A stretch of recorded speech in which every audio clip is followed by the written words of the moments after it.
Bienvenue sur Life Stories, le podcast de ceux qui font l'événement. Si vous êtes passionné d'événementiel ou simplement curieux de savoir comment organiser un événement réussi, alors ce podcast est fait pour vous. Je suis Agathe Samut, la fondatrice de Comity, et dans chaque épisode, je reçois des personnalités du monde de l'événementiel. Ensemble, nous décryptons les tendances, partageons des bonnes pratiques et des conseils d'experts. Avec Life Stories, vous allez découvrir des histoires inspirantes, des idées novatrices et des astuces pour réussir vos prochains événements. Bonne écoute!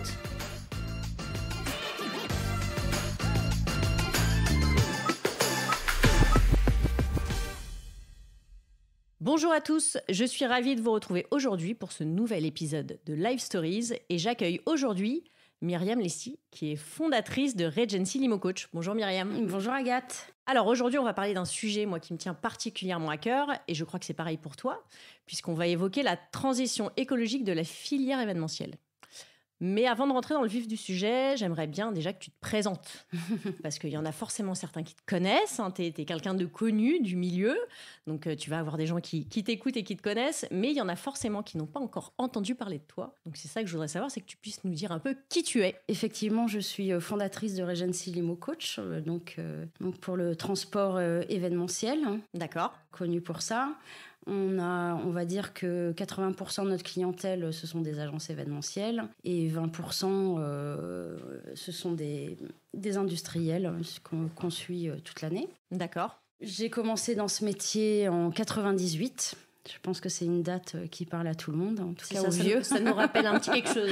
Voilà, dans une société de limousine, de voitures avec chauffeur. Et j'ai eu la chance d'être dans une petite PME qui m'a fait un contrat de travail assez particulier. Ils m'ont dit que c'était une petite PME, qu'ils n'avaient pas beaucoup d'argent, blablabla. Et que par conséquent, ils voulaient bien me prendre en tant que commerciale. D'accord. Rémunérée uniquement à la commission.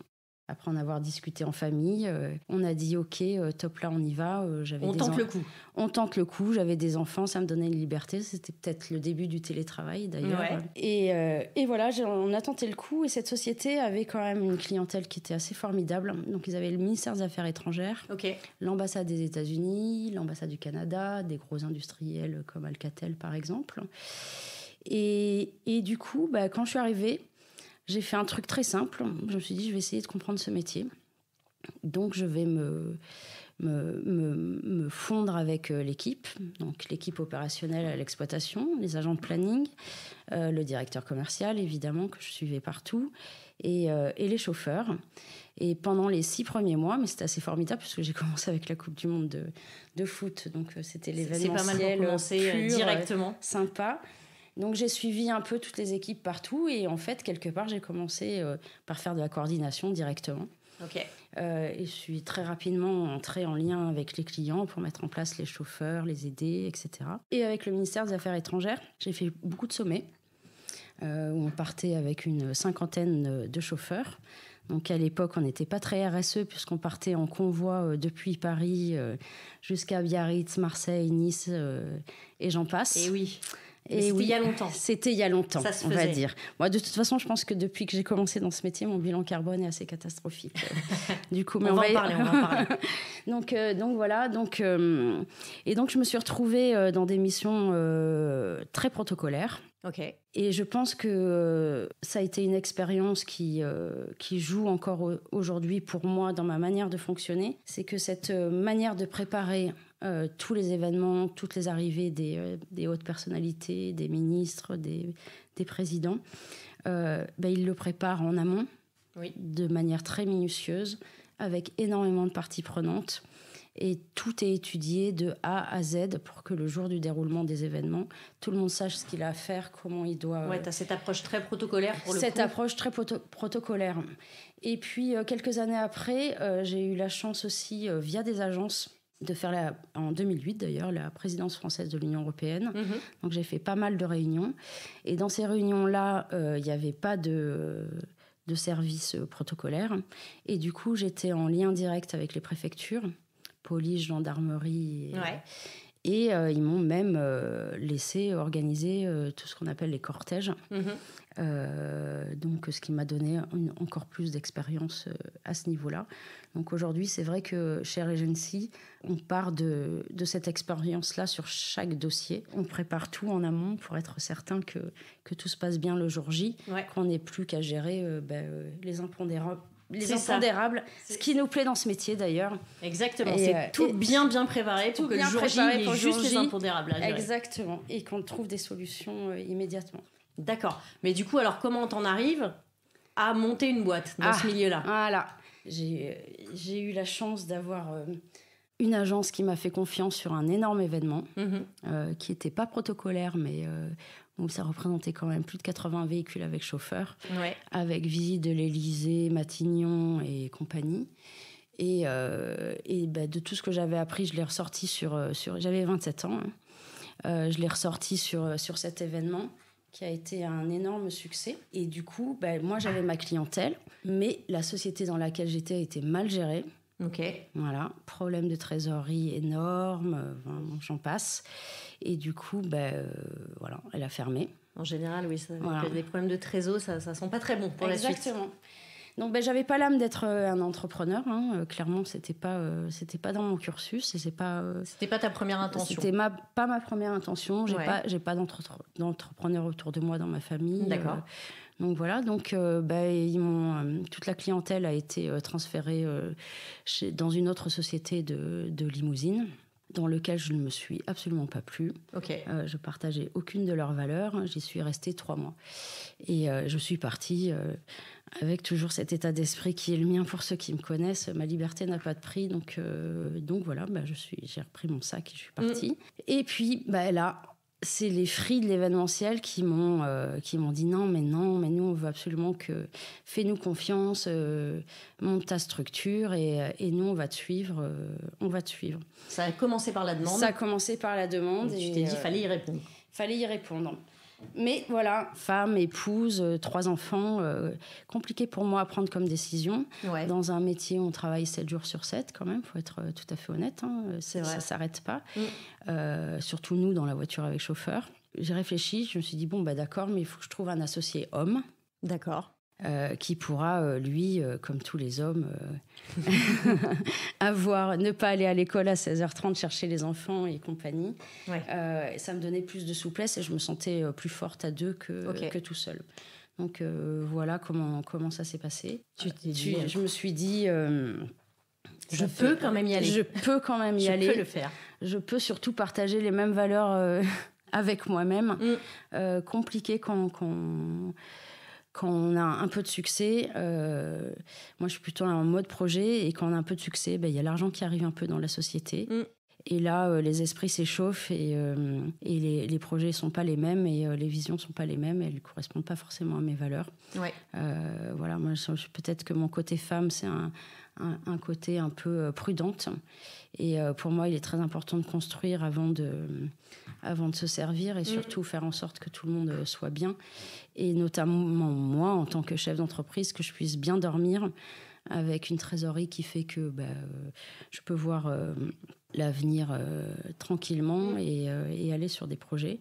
Donc voilà, et donc au final, en 2008, j'ai décidé en 2010, et très exactement, de partir toute seule. De voler de tes propres ailes. De voler de mes propres ailes, au moins comme ça. Comme je le dis souvent à des clientes, je ne l'ai pas dit plus tard qu'hier, qui me demandaient une décision un peu compliquée à prendre. Je lui ai dit, attends, je vais consulter mon conseil d'administration. Ne quitte pas. Hop, 2 secondes après, je lui dis, c'est bon, le conseil d'administration a dit OK. Et ça, c'est quand même chouette. Moi-même, on est assez d'accord. Moi et moi-même, on est assez d'accord et on y va. Banco, on te suit sur ce projet. Non, mais je trouve que ce que tu dis, c'est assez représentatif. Moi, l'entrepreneuriat féminin, c'est un sujet qui m'importe aussi. Et je trouve quand on oublie effectivement ce côté de comparer et de confronter le modèle masculin au féminin, et qu'on se dit qu'effectivement, un entrepreneuriat féminin, on vient et on apporte, nous, en tant que femmes, plein de choses très différentes et c'est pour ça aussi qu'on est bonne dans ce genre de métier. C'est ce côté bienveillant, ce côté attentif, ce côté un peu, quelque part aussi un peu maternel, qui peut être bien pour les équipes, dans l'état d'esprit. Et je pense que ce que tu fais aujourd'hui à travers Regency, c'est aussi ça. J'essaye, en fait. Pour moi, en fait, à chaque fois qu'il y a une nouvelle personne qui arrive dans l'équipe, pour moi, c'est une responsabilité que je prends. Il faut que je puisse lui garantir une pérennité de travail. Et pour ça, il faut que l'entreprise soit stable, bien gérée et forte. Pour moi, c'est capital. Ayant vécu ma première grosse expérience professionnelle dans une société qui avait une clientèle absolument merveilleuse, un chiffre d'affaires incroyable, et qui a quand même fermé pour mauvaise gestion, ça a été, je crois, la première claque que j'ai prise dans ma vie. Ça a été une aventure fabuleuse qui s'est arrêtée d'un coup pour tout le monde, et alors que tout marchait bien pour nous, sauf les finances derrière. Mais, parce que ce qui est intéressant effectivement chez Regency, c'est que tu fais du transport événementiel, mais tu n'es pas un autocariste. Non. Et tu n'as pas de voiture de maître non plus. Non plus. Depuis 2008, donc, en fait. Comment tu fonctionnes et qu'est-ce que tu fais pour les gens qui nous écoutent, qui ont besoin de transport événementiel? Pourquoi ils vont t'appeler et qu'est-ce que tu vas leur proposer du coup? Alors, en fait, c'est vrai qu'aujourd'hui, depuis 2008, j'ai fait un changement stratégique important. C'est que je n'ai plus de flotte et plus de chauffeurs. D'accord. J'ai un chauffeur, mais c'est anecdotique dans l'histoire. En revanche, j'ai ma capacité d'autocariste. Donc, j'ai passé tous les diplômes pour le faire. Parce qu'il me semble que pour comprendre un autocariste, il faut parler le même langage et comprendre toutes les règles et toutes les contraintes qu'ils ont. Donc, ce que j'ai fait. Ce qui fait aussi que tous les autocaristes me respectent beaucoup, puisque du coup, je fais pour eux partie de leur famille. Voilà. Et en ce qui concerne les voitures avec chauffeur, j'ai eu des parcs, donc je sais aussi. Tu connais bien, je connais bien le fonctionnement de. Voilà. Donc aujourd'hui, Regency et tous les clients le savent, n'ont aucun parc. En revanche, on ne fait que du transport avec chauffeur. À Paris, en France, à l'étranger. Un tiers du chiffre d'affaires, c'est sur Paris, sa région parisienne. L'autre tiers, c'est en province. C'est encore plus vrai depuis la fin de la pandémie où tout le monde va prendre un petit peu l'air. Et puis l'autre tiers, c'est à l'étranger, à l'international. D'accord, tu fais aussi de l'international. Tu me disais que tu as aussi une équipe à Dubaï. Oui, on a monté... Regency a l'habitude de suivre ses clients. Et nos clients nous ont fait monter une structure sur Dubaï puisqu'ils en avaient le besoin. Donc là, c'est très luxe. Il y a beaucoup d'événements luxe sur Dubaï. Et on l'a monté en prévision du Dubaï Expo, en fait. D'accord. Voilà. Donc l'idée, c'est qu'effectivement, un client qui a un événement, il va venir te voir pour coordonner toute la partie transport. Et c'est toi qui choisis parmi tes partenaires quelles sont les bonnes voitures, les bons cars. Comment, en fait, tu vas coordonner tout le plan de transport. Exactement. En fait... Sur une mission à tel ou tel endroit, d'abord on écoute la demande du client. Ce qu'on aime avant tout, c'est qu'on nous raconte une histoire, en fait, parce que nous on est le maillon du transport, mais il faut qu'on connaisse les tenants, les aboutissants du but de l'événement pour essayer de se caler aussi dans cette partie-là, dans ce rythme. Ouais, ce que tu dis, c'est hyper intéressant parce que effectivement, on peut avoir l'impression que le transport c'est un lot ou une prestation, et puis il y a la prestation accueil, et puis il y a d'autres prestations. Mais si on réfléchit, et moi j'aime bien voir les choses comme ça, c'est de se dire on réfléchit à l'expérience du participant.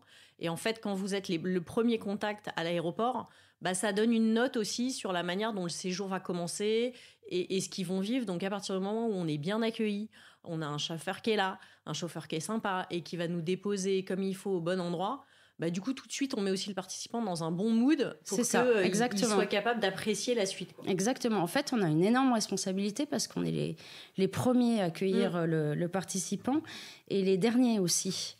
Parce que quand... je le dis souvent, on n'a vraiment pas de chance. On est les premiers levés, les derniers couchés. Et quand tout le monde fait la fête parce que l'événement s'est bien passé, nous, on est en train d'organiser les départs de c'est pas faux, c'est pas faux. Mais bon, c'est notre métier, on le sait. Oui, effectivement, c'est comprendre l'histoire quand on nous la raconte. Pour nous, c'est très important. En plus, on assure une confidentialité totale. Vous pourrez regarder sur tous les réseaux sociaux, il n'y a aucun de nos clients qui est nommé ni agence ni client final, par principe, parce qu'on n'est pas l'événement. En fait, on est juste un maillon. En fait, on se dit les freelances du transport pour l'agence. Et une fois qu'on a cette histoire, on essaie de construire le transport qui nous semble plus adapté. Et puis, si possible, évidemment, avec des véhicules à basse émission, décarbonés. Donc, ça, on en reparlera tout à l'heure. Et puis, orchestrer tout ça avec l'agence, anticiper les lieux de pick-up, les lieux de dépose, anticiper les problématiques qui peuvent se passer. Je te disais tout à l'heure que je me bats souvent avec les agences, mais si la prod peut nous écouter de temps en temps, de déplacer une convention d'une demi-heure, ça peut tout changer pour le transport, mais absolument tout. Le faciliter et baisser d'ailleurs son empreinte carbone. Voilà, on va jusque-là dans le conseil. Et c'est ce qui fait, je pense aussi, votre force et votre différence, c'est que là où effectivement un autocariste ou une location de voiture avec chauffeur, on va lui envoyer un planning et ils vont appliquer.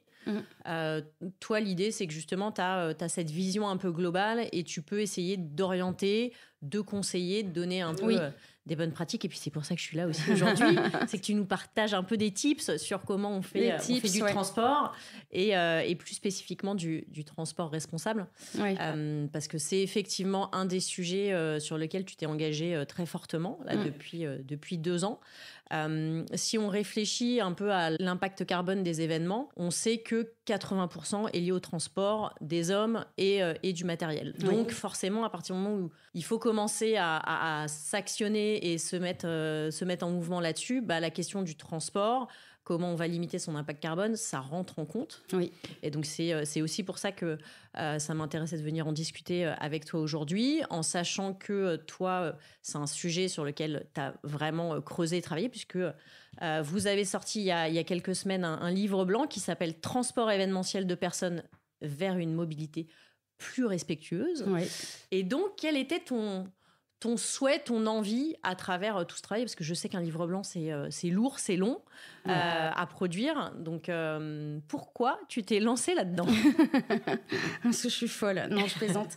Non, mais en fait, ça a été tout naturel et en fait, ça a été une idée de l'équipe. Ça n'a pas été une de mes idées et qui a été poursuivie. Bon, voilà, donc comme tout le monde, on s'est retrouvés en mars 2020 enfermés chez nous. Une fois avoir protégé toutes les équipes, protégé la société, etc. On s'est retrouvés, toute l'équipe, à essayer de brainstormer sur... voilà, on a un moment de pause. La RSE, c'était déjà un sujet. On nous demandait pas mal de véhicules 100% électriques, etc., etc. Et puis, on était en mode réponse partout. L'année 2019 était quand même une très, très grosse année. Ça nous permettait de nous poser. Et pendant ces quelques semaines enfermées, en fait, on a énormément discuté avec nos parties prenantes. Et nos parties prenantes sont évidemment nos clients. Et surtout nos partenaires, puisque sans partenaire, Agency n'est rien, en fait, tout simplement. Et donc, de ces discussions, on leur disait, oui, pourquoi tu n'achètes pas des véhicules électriques? Tu sais bien qu'à partir de 2024, tu ne pourras plus rentrer dans Paris, blablabla. Ils nous disaient, mais non, mais ce n'est pas comme ça que ça se passe, en fait. Et on a voulu comprendre pourquoi ce n'était pas comme ça que ça se passe. Et du coup, de tous ces dialogues, on s'est rendu compte qu'il y avait des contraintes de construction, des contraintes financières énormes. Il faut savoir que si on parle que de cars, sans parler des VTC, mais un car de grand tourisme, ça vaut dans les 250 000 euros. Un car électrique, c'est 500 000 euros. Et un car à l'hydrogène, pour l'instant, il n'y en a pas dans grand tourisme, en tout cas en France, c'est 700 000 euros. Donc ça, c'est la première des choses. Et il nous expliquait aussi, il y a l'usage, en fait, des véhicules qu'on en fait. Et même à titre personnel, tu peux t'en rendre compte. Tu dis, voilà, au moment où tu dois acheter une voiture, tu réfléchis qu'est-ce que tu vas en faire de ta voiture. Bien sûr. Donc, si tu t'achètes comme moi une Smart électrique qui fait 100 km, tu peux même pas aller en Normandie. Hein, ça, tu l'oublies. Oui. Ou alors, tu prends 3 jours. Et c'est ça. Un transporteur, il se pose exactement les mêmes questions. Quels sont l'usage des investissements lourds qu'ils vont faire sur plusieurs années. Donc, il faut pas se tromper. Donc, leur usage, il est en fait... ils sortent beaucoup de la ville, ils font des voyages. Et pour que les véhicules qu'ils achètent puissent être viables pour eux économiquement, c'est quand même dans la RSE, l'économie, il faut qu'ils puissent se recharger.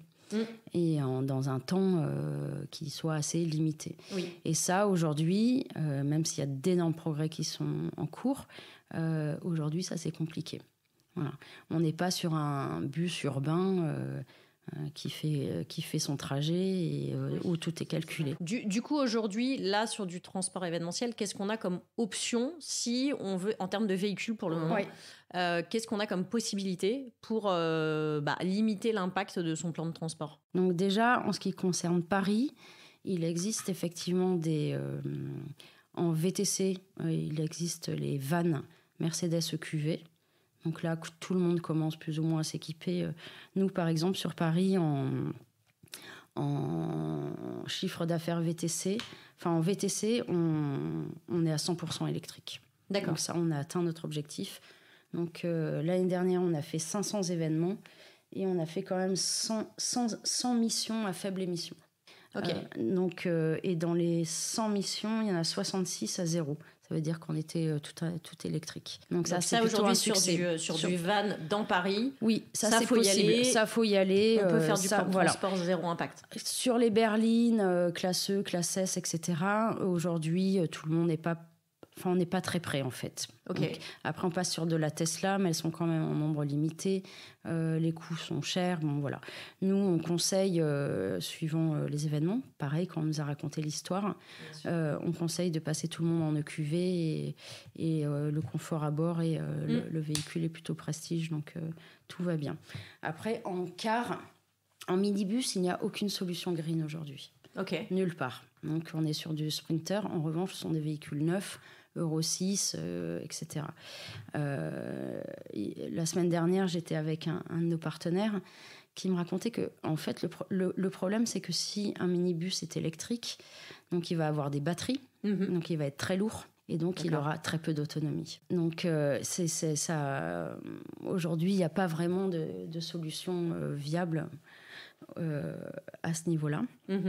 Et en autocar, en fait, il y a les fameux autocars à 100% électriques ou au GNV, que vous voyez un peu passer partout avec des grosses pubs dessus. Ces autocars, ils sont là, sur Paris, parce qu'il y a eu des marchés publics qui ont été passés. Okay. En fait, ce sont de tels investissements que les autocaristes, certains, ont pu les faire parce qu'ils avaient derrière des marchés à 5 ans qui leur permettaient de faire cet investissement. Et notamment la mairie de Paris qui avait passé un gros marché pour des autocars au gaz. Donc, ils sont 2 autocaristes à avoir investi. Ils ont été les premiers, ils ont été suivis derrière. Et là, aujourd'hui, la mairie de Paris annonce qu'en 2026, ils ne veulent plus de cars au GNV dans Paris. Donc les autocaristes sont un peu quoi faire, dans quoi investir.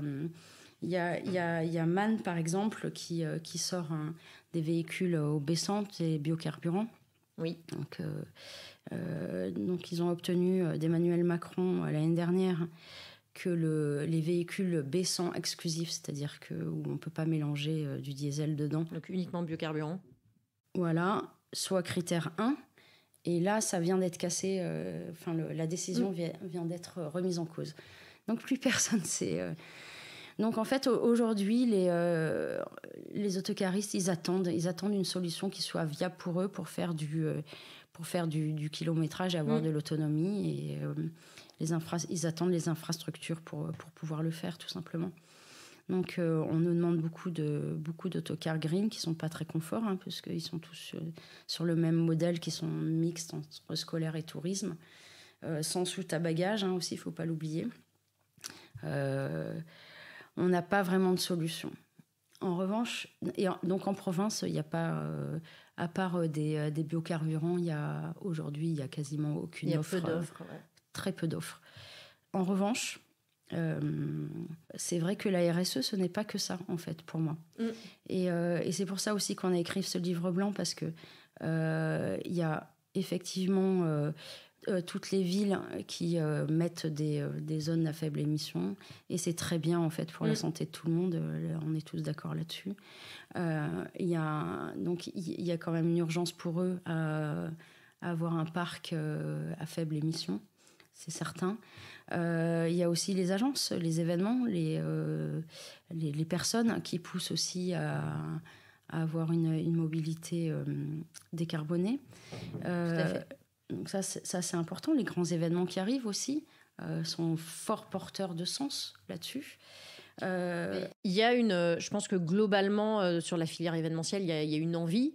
Et c'est pour ça qu'on est là. C'est pour faire un petit état du transport, de se dire, OK, qu'est-ce qui est possible ? Et je pense que ce qui est important aussi à comprendre côté organisateur, c'est qu'il faut cette conception de décarboner son transport. C'est aussi une réflexion qu'il faut avoir bien en amont, en discussion avec les professionnels du secteur dont tu fais partie et les autocaristes et autres, pour comprendre les contraintes et pour pouvoir les intégrer aussi, parce qu'effectivement, quand on essaye de faire du transport électrique, il y a des problèmes de rotation, il y a des problèmes de temps de charge. Tu me disais qu'effectivement, il n'y a pas forcément des bornes de recharge disponibles partout. Donc, je crois que ce que aujourd'hui vous essayez de faire, vous, c'est déjà, à travers ce livre blanc, c'est d'éveiller les consciences, de se dire oui, on est en train d'évoluer vers pas mal de choses et c'est plutôt bien. Oui, vous avez creusé ce sujet-là pour arriver à pouvoir proposer et optimiser les plans de transport en fonction.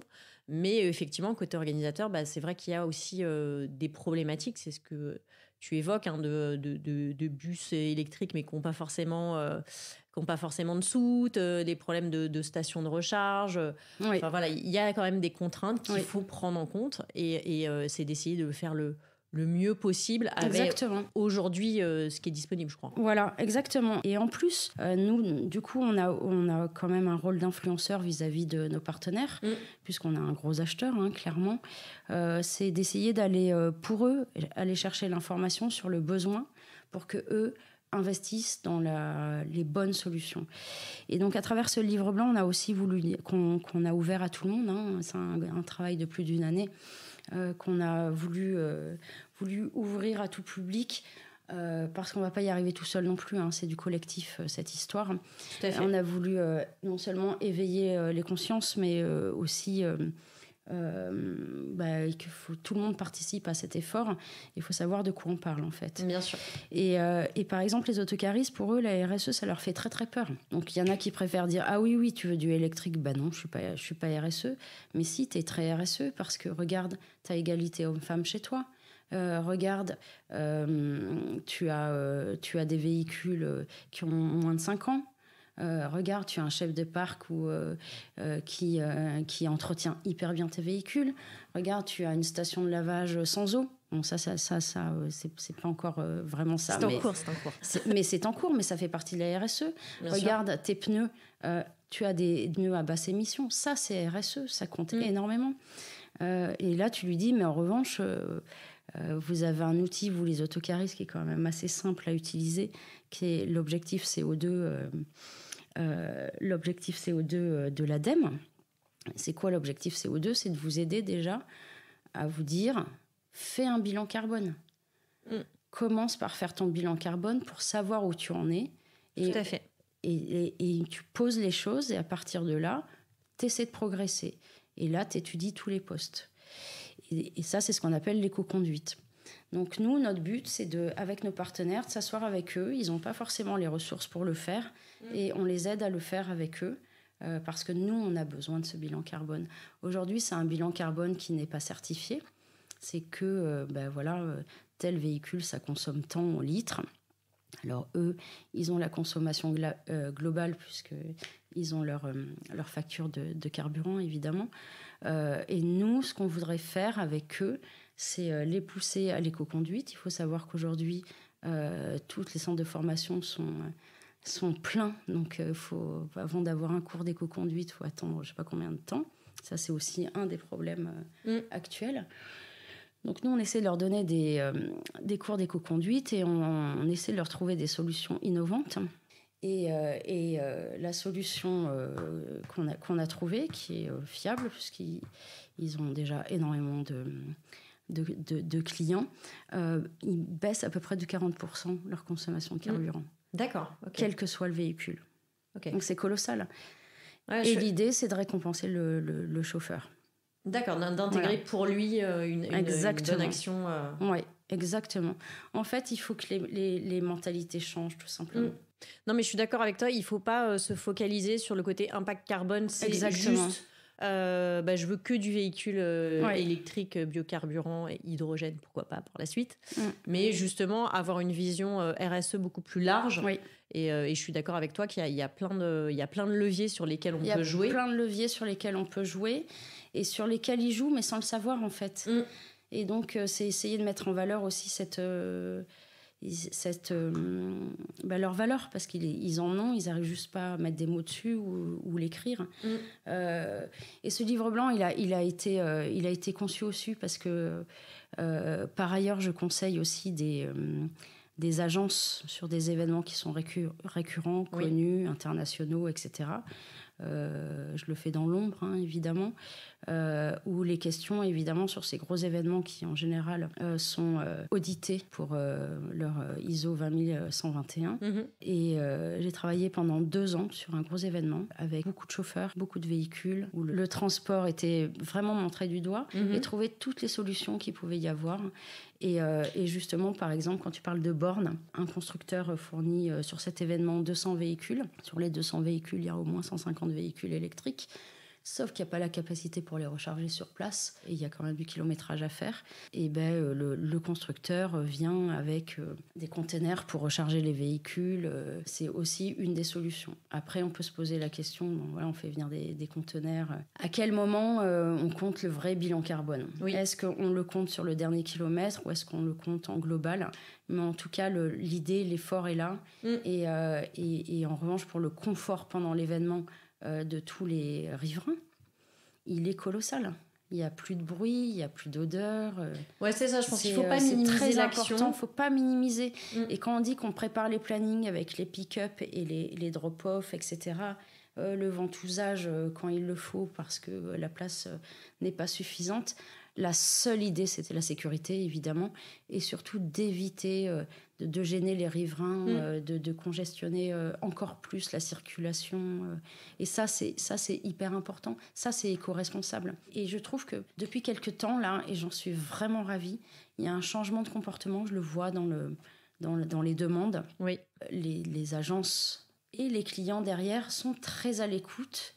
Et ils essaient de comprendre comment ça peut bien se passer, que ça soit fluide, que ça corresponde quand même au cahier des charges, à la qualité de la clientèle qui vient, aux attentes de la clientèle, parce qu'on est quand même là aussi pour faire notre boulot correctement. Tout à fait. Et ils sont très à l'écoute de tout ce qu'on peut proposer. Il n'y a rien de pire que de faire un bel événement avec des belles voitures, avec que des gens qui klaxonnent autour. Non, c'est vrai. Je trouve que le résultat, il n'est pas terrible au final. Donc, non, faut avoir une vision large de ce qu'est la RSE et prendre en charge au final toutes les parties prenantes. Voilà, exactement. Et pas juste un chiffre. Après, c'est vrai que ce que tu disais tout à l'heure sur le calcul de l'impact carbone, c'est intéressant et il faut aller vers ça.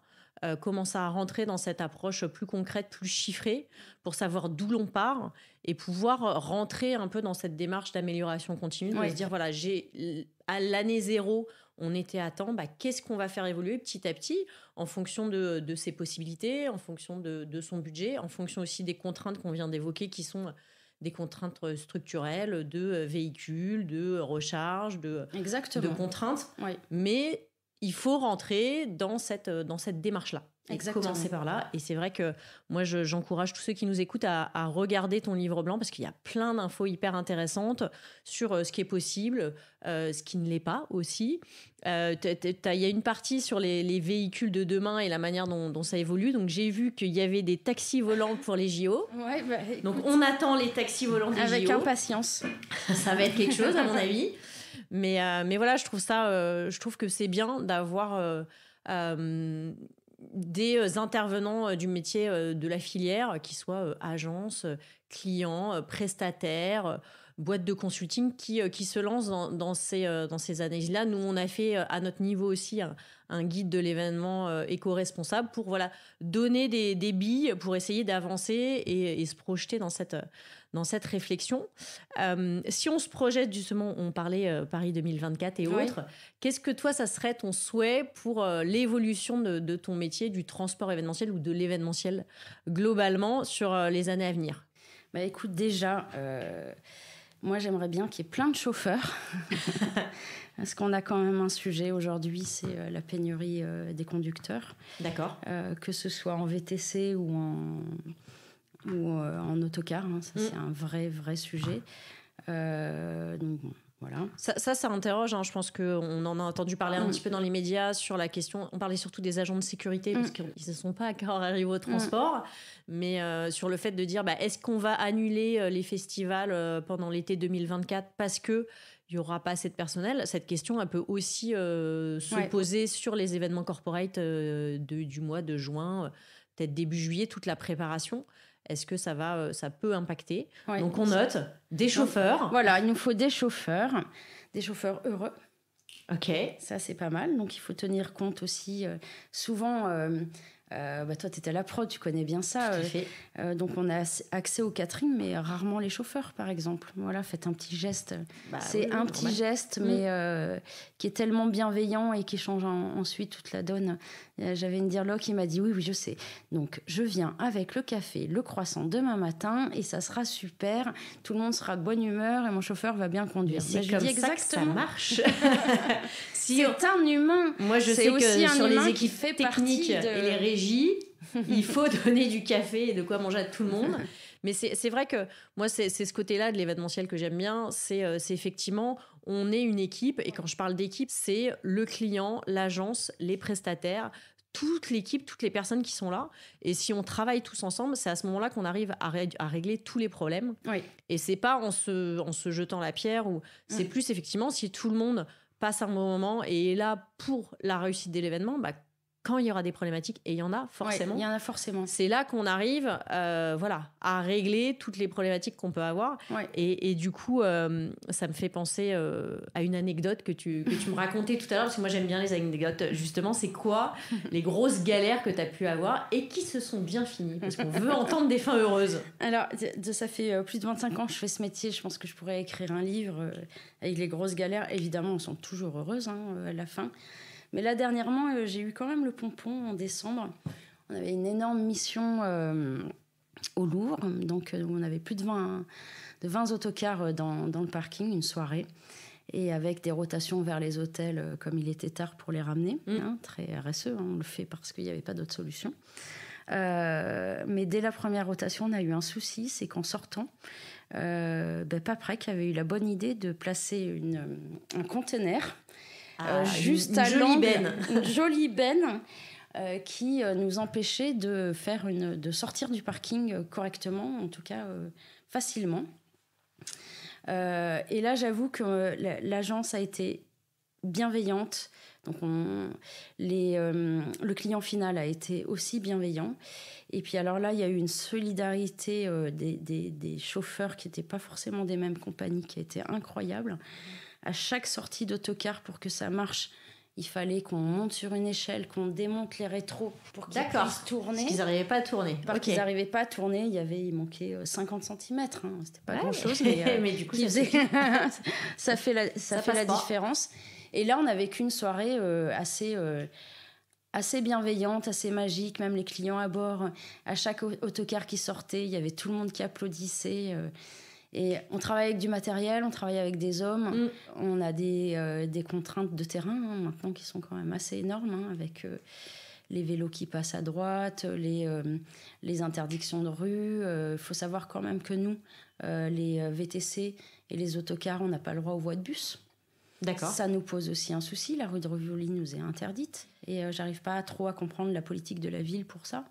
On est quand même une ville touristique. Je crois qu'on est nombreux à pas tout comprendre. Ouais, donc c'est dommage, toutes ces petites contraintes. Bon, voilà, là, on a eu la benne Paprec. Je vous avouerai qu'on fait tout le temps des repérages. Donc, tous les repérages avaient été faits. Mais cette benne n'était pas là. Exactement. Donc, voilà. C'était et c'est ça l'événement, l'imprévisible. Et à minuit, faire venir Paprec pour l'enlever, c'était juste pas possible. Exactement. Donc, on a trouvé d'autres solutions. Non, mais moi, j'adore, effectivement, toutes ces anecdotes. C'est vrai que voilà, c'est dans ces moments-là où il y a une solidarité, où on se retrouve tous autour de régler un problème et de parvenir à ce que tout le monde passe un bon moment, que ce soit les équipes, les participants, les clients. Et là, il faut que tout le monde se fasse confiance, en fait, puisque s'il y a les uns qui hurlent sur les autres, etc., ça ne fait pas avancer le schmilblick. Non, globalement, non, c'est même plus l'inverse. Tout le monde se tend et il n'y a pas de solution. Et il n'y a pas de solution. Et voilà, faut que c'est un métier plaisir. Enfin, moi, je le dis souvent, l'événementiel, soit on l'aime, soit on le quitte. Exactement. Parce que c'est tellement prenant. Faut être vraiment passionné, parfois un petit peu barge. C'est ça. Faut être des horaires. Mais en revanche, c'est un métier de magnifiques rencontres et de magnifiques partages d'expériences. Voilà, c'est peut-être pour ça que je suis toujours là. Aujourd'hui, je suis plus dans la transmission vis-à-vis de mes équipes pour essayer d'anticiper tous nos engagements. Et pour moi, la promesse est très importante. On a une responsabilité qui est énorme. Bien sûr. Si on ne vous emmène pas les participants au bon endroit, à la bonne heure, au bon moment, c'est une catastrophe. Et pour nous, l'expérience n'est pas la même. Et c'est là que ça tend un peu tout le monde. Voilà. Donc, on a des process, évidemment, qui sont considérés comme militaires pour les uns. Bon, pour nous, ça fait partie de notre responsabilité aussi de le faire. Et puis après, on gère les hommes et le matériel. Et on fait en sorte d'avoir toutes les procédures qui font que ça se passe bien, au final. Voilà. Donc, c'est ce qu'on reproduit partout, en fait, en local. Donc, on travaille effectivement, c'est ce qu'on appelle... penser global et agir local, c'est ce qu'on fait à peu près partout et on connaît toutes nos parties prenantes, on connaît leurs contraintes. Il y a des choses qu'on peut faire dans telle ville qu'on ne peut pas faire dans l'autre ville parce que c'est pas forcément les mêmes approches des choses et ça, on le dit en amont, on le dit pas sur place en fait. Ça, mais j'aime beaucoup cette phrase, penser global, agir local. Je pense que c'est une bonne conclusion pour cette réflexion sur le transport responsable. Si je devais résumer, effectivement, c'est ça, c'est de se dire, anticiper le besoin, y réfléchir, voir ce qui est faisable, faire au mieux, et pas que sur la partie impact carbone, mais globalement sur la RSE. C'est important pour l'évolution de notre filière et puis continuer à vivre des aventures humaines tout à fait. qu'on aime et qu'on apprécie toujours autant. En tout cas, voilà. Moi, j'espère que vous qui nous écoutez, vous allez challenger vos prochains plans de transport événementiel pour limiter votre impact carbone et pas que. Merci beaucoup de nous avoir écoutés. Merci Myriam pour tous ces bons conseils. Et puis, je vous donne rendez-vous très vite dans un prochain épisode de Life Stories. Merci d'avoir écouté cet épisode de Life Stories. Je vous donne rendez-vous tous les jeudis pour de nouvelles rencontres inspirantes. Si ce podcast vous a plu, pensez à vous abonner sur votre plateforme d'écoute préférée. Et pour recevoir le meilleur de l'événementiel directement dans votre boîte mail, n'hésitez pas à rejoindre la communauté Comity en vous inscrivant à notre newsletter. Le lien se trouve dans la description de cet épisode. À très bientôt.